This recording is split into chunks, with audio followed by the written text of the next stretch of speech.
Well, the landscape chose me in one way because it was very strange. What happened was I was giving a poetry reading in Durham, in England, and university professor from the University of Tromsø um, heard me reading that evening. And he didn't speak to me, he didn't say anything, I didn't know him. Um, when I came back to Scotland, I received, about a year later, I received an invitation to go to a conference at the University of Tromsø. And I thought, I don't know anybody on this list, I don't know these people. I thought it would be nice to go, it would be interesting to go. And so I went. And then, so in a way that was the landscape choosing me, because this man read my poetry, in fact he even translated some of it, and he recognized something in my work that seemed to belong there. So the conference was on landscape, so I came to talk about landscape. Then I arrived in the place, coming down on the plane from, I guess it was from Oslo or Bergen, I'm not sure which, and then suddenly I see this beautiful, for me, very beautiful countryside, the highlands off the coast, and the sea so dark. And it was so amazing, really, very, just for me, I felt like I was coming home to something. I'd never been in that part of the world before. He said to me one day, there's this place I want you to see, I think you'll like it.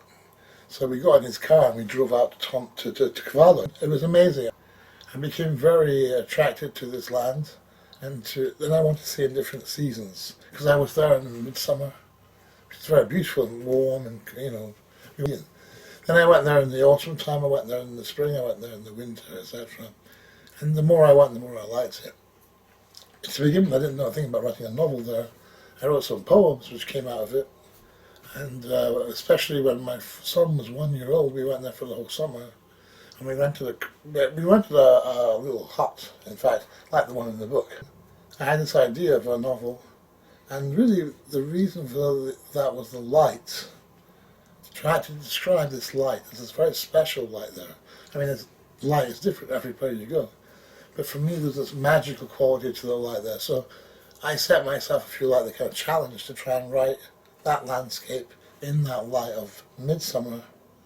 Of course it changes all the time, but there's always this magical quality, and slightly not surreal but irreal quality to it.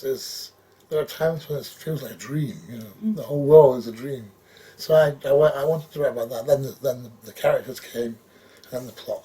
And then I heard the story of the Huldra, and of course that for me was the clincher, because I love old myths and superstitions.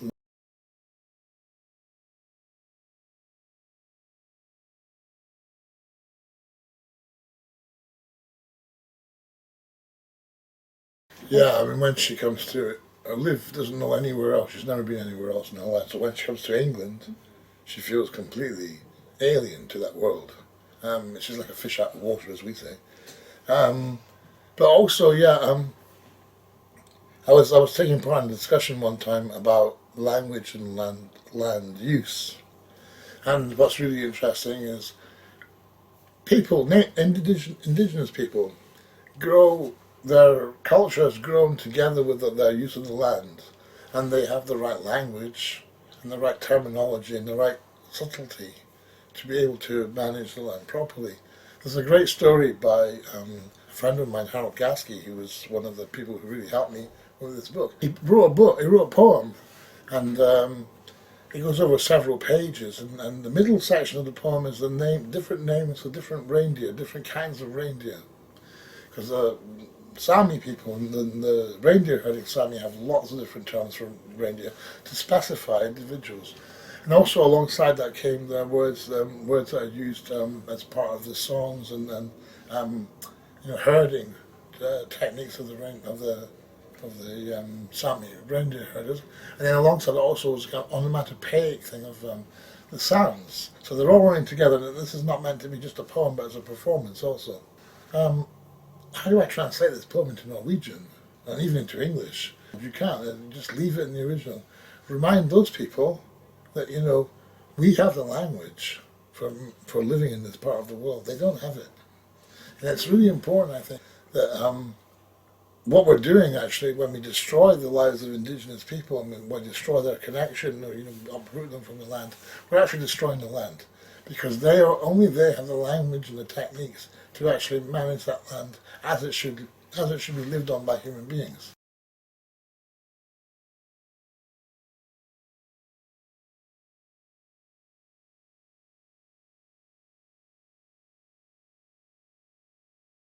Yeah, I think that's true. And I think for me, the story is the story of the land.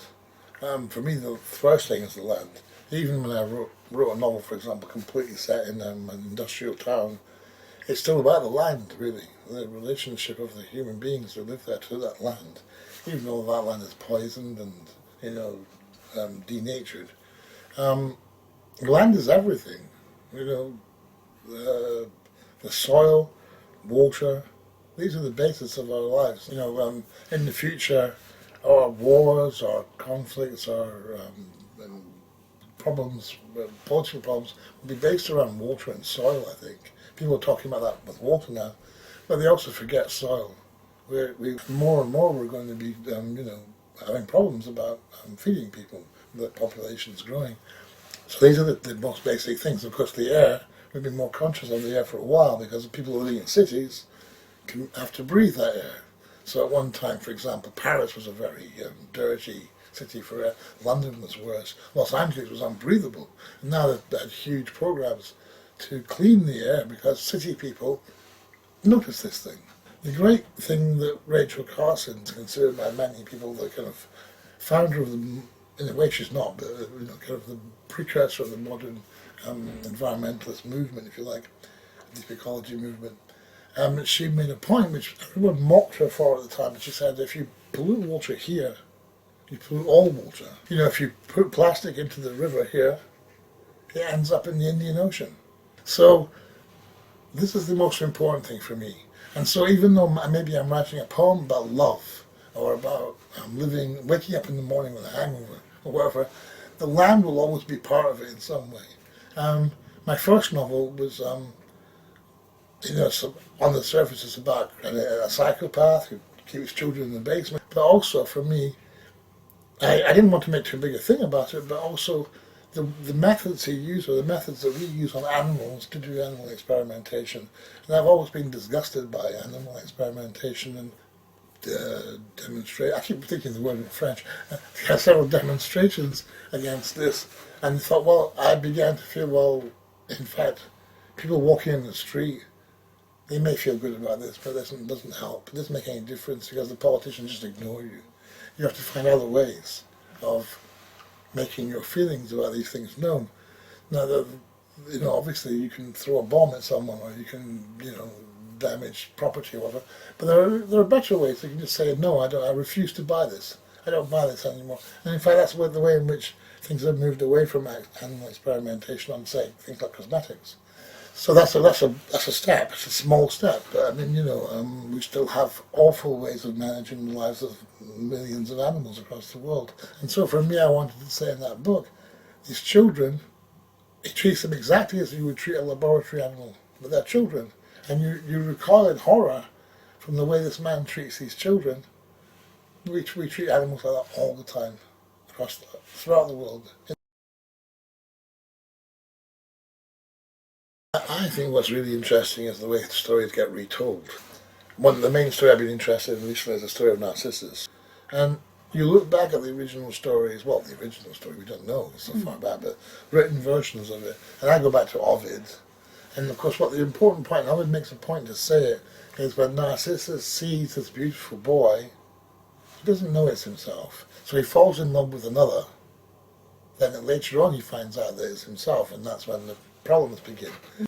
I wanted to retell the story that was closer to that original, or to the Ovid version anyway, and go past the Freud version, if you like.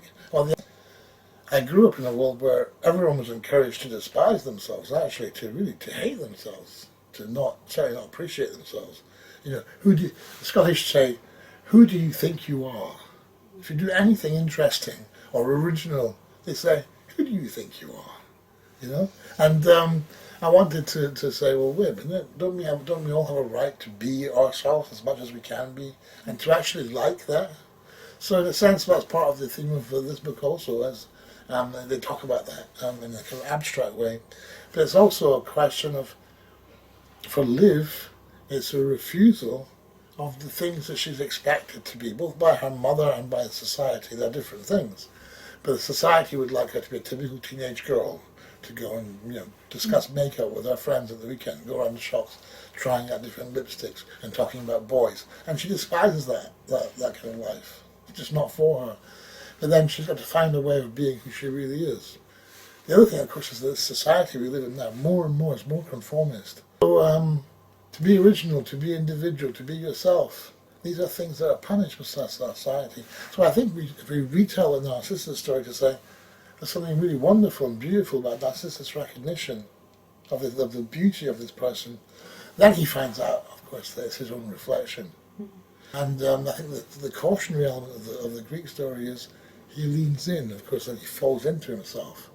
And that's, of course, when we become self-preoccupied, self-obsessed. We recognize that we have a talent or a beauty or whatever, and then we begin to dwell on it.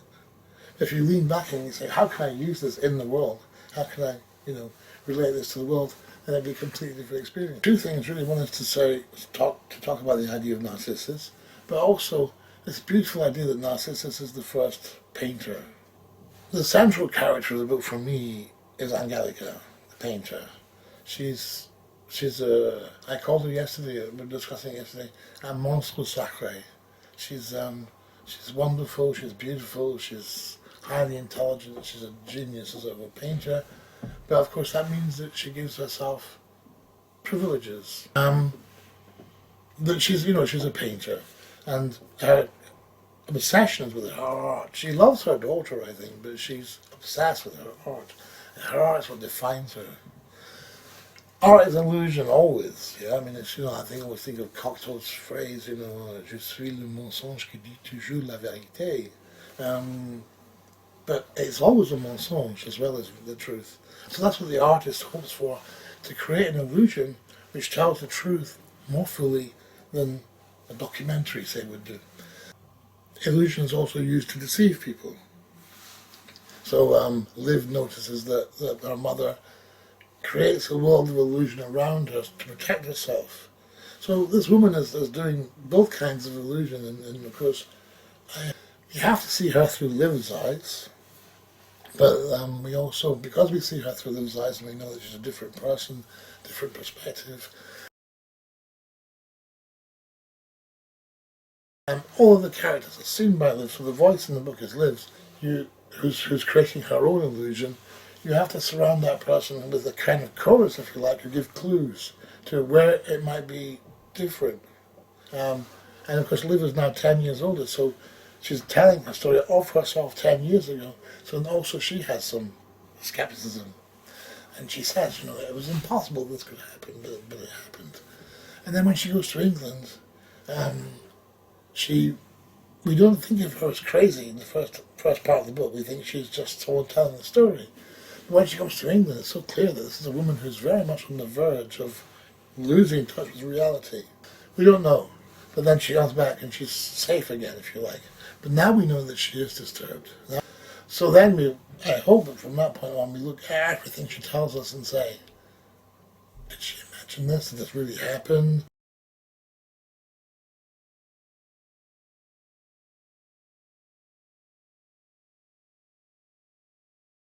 I've always loved old stories, usually classed as superstitions or legends or myths, because for me they must be a way of telling about the world which has some point to it, some purpose, if you like. And I think if we lose them, then we've lost something else as well. So I've always disliked people who say, oh, that's irrational, that's superstition, because it's not like that. Of course, if you take the stories literally, yeah, okay, you can dismiss them. But of course, they're not literal. And that stands for something, and any thinking person can realize this. The fairy stories are about metaphor and symbol and emblem. It's like when I was a child, when even at 7 years old, when I was preparing for confirmation, I assumed that the Bible stories that I was being told, especially the Old Testament, were stories that meant something. But I was brought up in a very strict Catholic, Scottish Catholic background. I think creation myths and origin myths and those kinds of things are essential to any culture. But of course, they have to be expressed in the form of a story, which is not literally true. And I think poetry, myth, superstition, children's stories. I love children's stories. They always do that, even for modern children's stories. Reconnect us to something, and it's our natural habitat, if you like.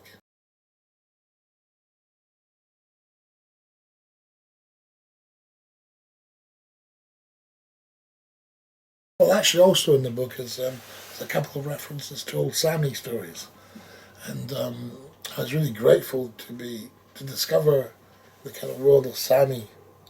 They all have their own stories, they all have their own languages, quite distinct languages, and certain things are in common and certain things are different. But there's a great phrase which I'm haunted by. I've been haunted by all my writing career, if you like. Mandelstam, the Russian poet, Mandelstam, was asked once, what does acmeism mean?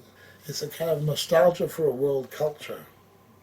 And T.S. Eliot's had similar things as well. And a story from West Africa is at least as, can be, or is at least as sophisticated and educational, if you like, in some strange way, as one that came from our Eurocentric culture. And I think over the last, especially to do with French writers actually, people begin to recognise that the Eurocentric vision was actually very narrow. And we've learned so much from, when we've allowed ourselves to do it, we've learned so much from Native American people or African, Australian, Aboriginal people. So, those, as you know, children in Joy's generation, for example, were forcibly made to study English and to read English and to actually reject their own culture. The same thing happened in North Norway with the Sami people. They actually called the process Norwegianization. I was brought up being ashamed to speak my dialect in English, my Scottish dialect. Partly the inspiration from Liv's maps, that if the world has gone wrong somehow, start again and remap it.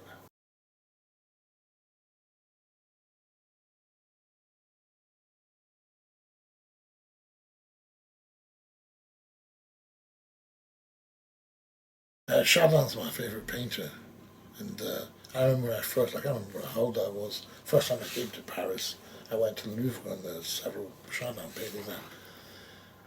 And I was absolutely stunned. I mean, I'd seen still life before, but I was absolutely stunned by the quality, the quality is in the quality of the painting, which of course is superb, but the atmosphere, the quality of that atmosphere. And for me, it made me, I didn't write, I was writing poetry, but very bad. Poetry to impress girls, I call it. A lot of young student boys kind of write poems, show them to girls and they'll be impressed. Doesn't work. But then for the first time I began to feel there was an aesthetic that I wanted to understand at least. And that's the renewal of the kind of magical quality of everyday things. To reconnect with the mystery of the everyday. And of course at the same time I was thinking about this, some of the great poets, certainly in the English language, were beginning to explore this, where I had begun to explore this as well. Most notably, say, someone like Seamus Heaney, who talks about making strange. Making strange was a beautiful idea. You take the things you take for granted, and then you look at them again. For me, I remember also kind of merging that idea about Chardin with the kind of Japanese tradition, looking at objects and actually making objects too, where you value the simple, the everyday quality, and to some extent age. But not age because it's old, antique, but because it's been used. And you can see its history in it, which you can find expressed in people like Tanizaki, especially his book In Praise of Shadows. That kind of bring all this together and start reading this, and finding it all, for me, all merged together, all fit together. And I think certainly in my poetry, I feel sometimes like in my poetry, if I could not do that, instead I would maybe paint a still life, or paint some kind of everyday art scene. And I love things like the Flemish painting. This kind of high art exercise to depict these moments and is reinvesting these moments with a kind of magical quality. I want to make a distinction between what is truly banal, like TV or something like this, and what's quotidian or everyday or commonplace, the sort of things that you find in a Chardin painting or in certain Japanese works of art or in a lyric poem. These are all reinvestments of the real.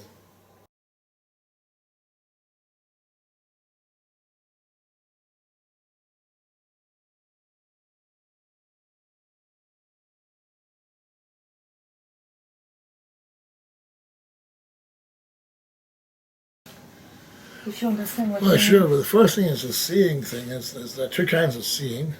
One is to look honestly at another person or the world around you, and the other one is the seeing of what Liv calls a spy, someone who's using the look, usually in secret, so the other person doesn't even know you're looking at them, as a kind of way of gaining some kind of power.